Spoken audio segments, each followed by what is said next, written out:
नगर खजुरा गांव में लाला सेठ नाम का बहुत बड़ा व्यापारी रहता था। वो केसरी प्रसाद नाम के एक छोटे से जलेबी वाले से बहुत जलता था, क्योंकि वो बहुत अच्छी जलेबियां बनाता था और पूरे गांव में घूमकर जलेबियां बेचता था। इस वजह से लाला सेठ की बिक्री में कमी आ जाती है। ये केसरी प्रसाद पूरे गांव में घूम घूम कर जलेबियां बढ़ता फिरता है और यहाँ मेरी दुकान पर ग्राहक कम हो जाते हैं। इसे तो मजा चखाना ही पड़ेगा। प्रसाद सुनो,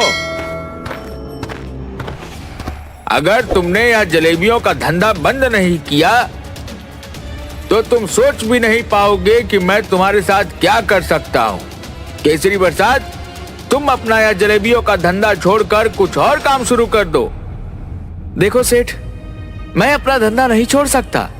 मैं जलेबियां बेचकर ही अपनी बेटी का फीस भरता हूँ और अपना घर चलाता हूँ।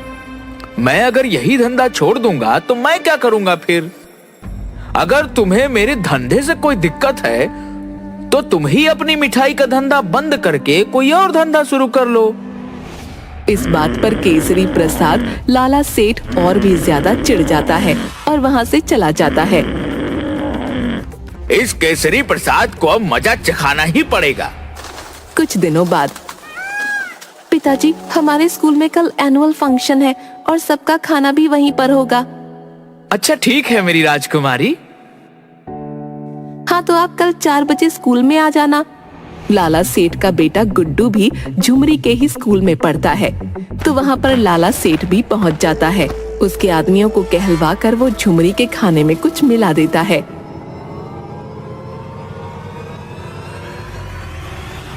जिस वजह से झुमरी बीमार हो जाती है।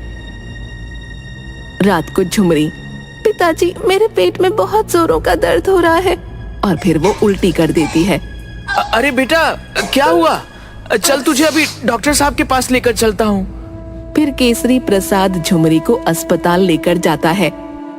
डॉक्टर साहब, इसे पेट में बहुत दर्द हो रहा है और इसे उल्टी भी हो रही है।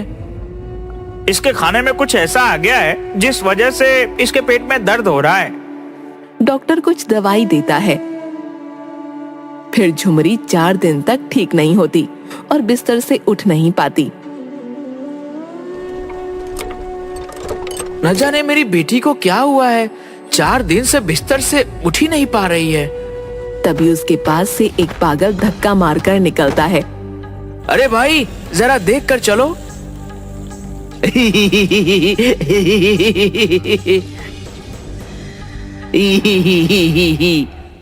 तुम्हें खाना है तो खा लो। पर इसमें दवाई मिली है ना? क्या? अरे नहीं नहीं भाई, इसमें कोई दवाई नहीं मिली है, खा लो। ये मैंने खुद अपने हाथों से बनाई है। अरे नहीं, वह है ना, वो मोटा सेठ, उसने इसमें दवाई मिलाई थी।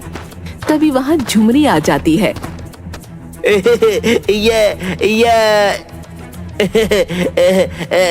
इसी ने तो मिलाई थी ना उस दिन। क्या? किसने मिलाई थी दवाई?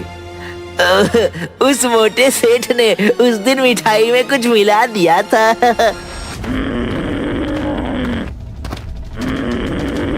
लाला सेठ, लाला सेठ, अपने घर से बाहर निकल। अरे क्या हुआ केसरी प्रसाद, कोई दूसरा धंधा करने के लिए पैसे मांगने आए हो क्या? चलो देर से ही सही, पर तुम्हें अकल तो आई। और फिर केसरी प्रसाद लाला सेठ को एक थप्पड़ मारता है। दोनों में कड़ी हाथापाई होती है। फिर हाथापाई में लाला सेठ केसरी प्रसाद के पेट में छुरा घोंप देता है और केसरी प्रसाद की जान चली जाती है। गांव के सभी लोग ये होता हुआ देखते हैं, पर कोई भी लाला सेठ के खिलाफ गवाही नहीं देता। झुमरी अनाथ हो जाती है। उठो बाबा, मुझे कंधे पर बैठाओ ना बाबा, उठो, अब मैं क्या करूंगी आपके बिना। वो बहुत रोती है, पर उसके पास कोई नहीं होता। वो बैठी हुई उसके बाबा की कही हुई बातों के बारे में सोच रही थी कि कैसे उसके बाबा उसे प्यार से अपने कंधे पर बैठाकर मेला घुमाने ले जाते थे और जलेबियां खिलाते थे। ये सब बैठकर वो सोचती रहती है।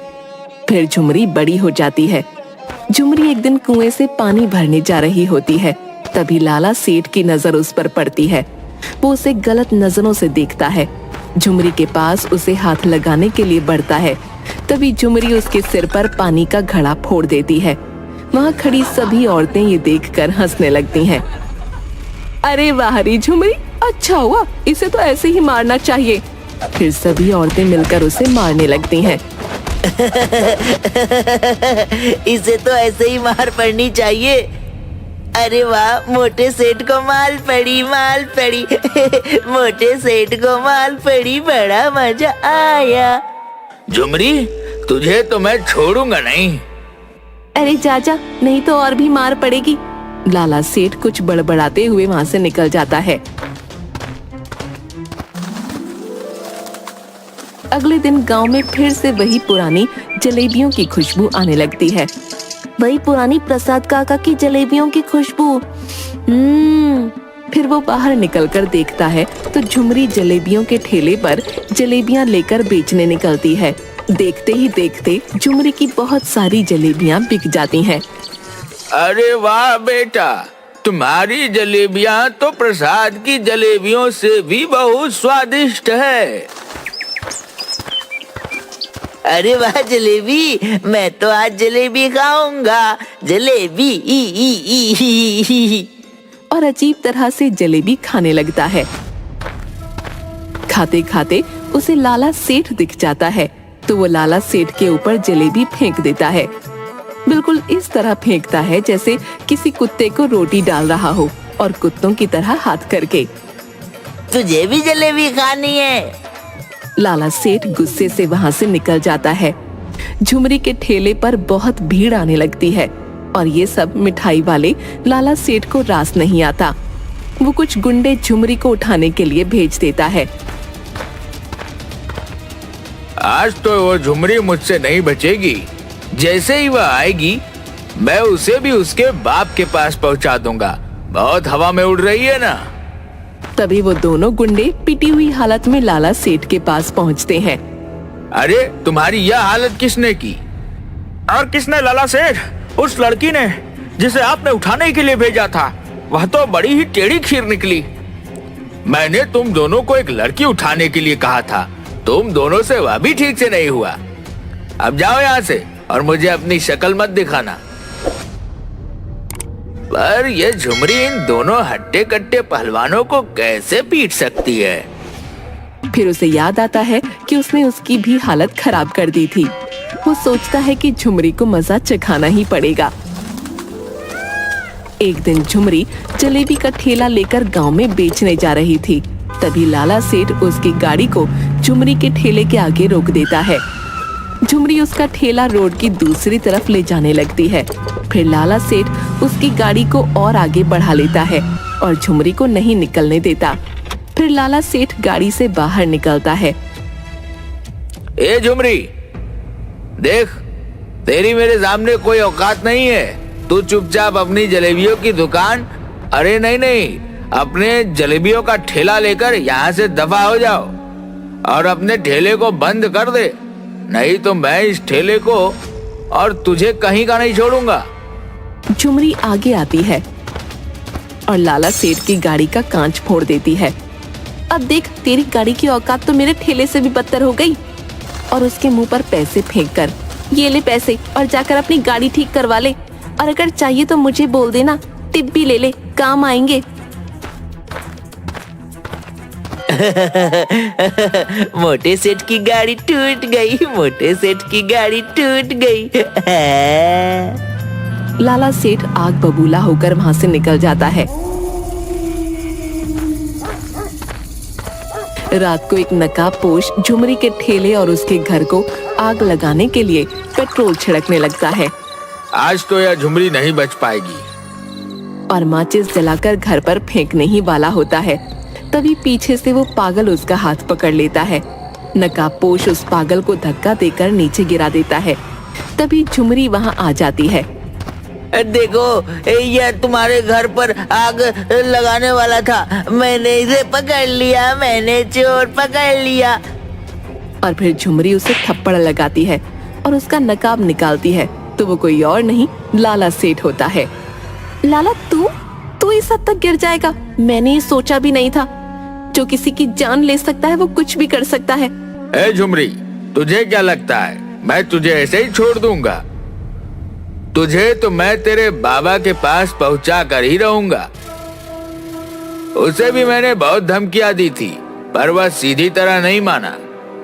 फिर मैंने उसका पत्ता काट दिया, पर अब तूने भी मेरी नाक में दम कर दिया है। मैं तुझे भी नहीं छोड़ूंगा।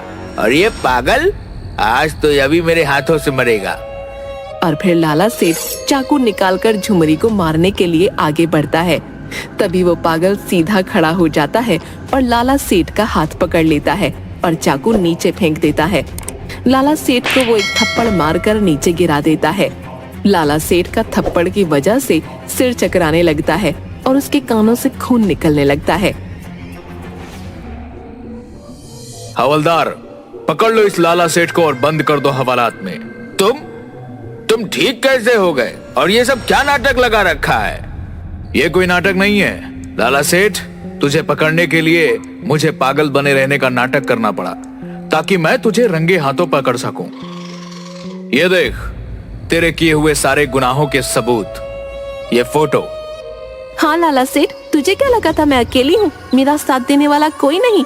जब तूने मेरे पिताजी को दुकान बंद करने के लिए धमकाया था, तब मैं अकेली बगीचे में बैठी हुई रो रही थी।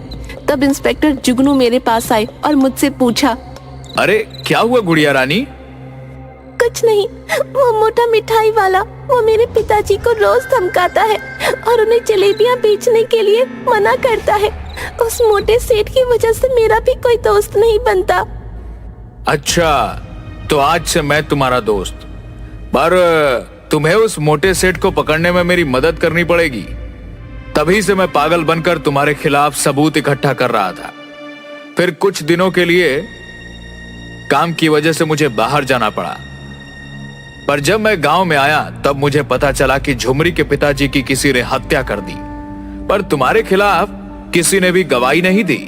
तभी से मैं झुमरी की मदद करता हूं, और तेरे उन भाड़ों के गुंडों से भी मैंने ही इसे बचाया था। और फिर इंस्पेक्टर जुगनू लाला सेठ को जेल में बंद कर देता है।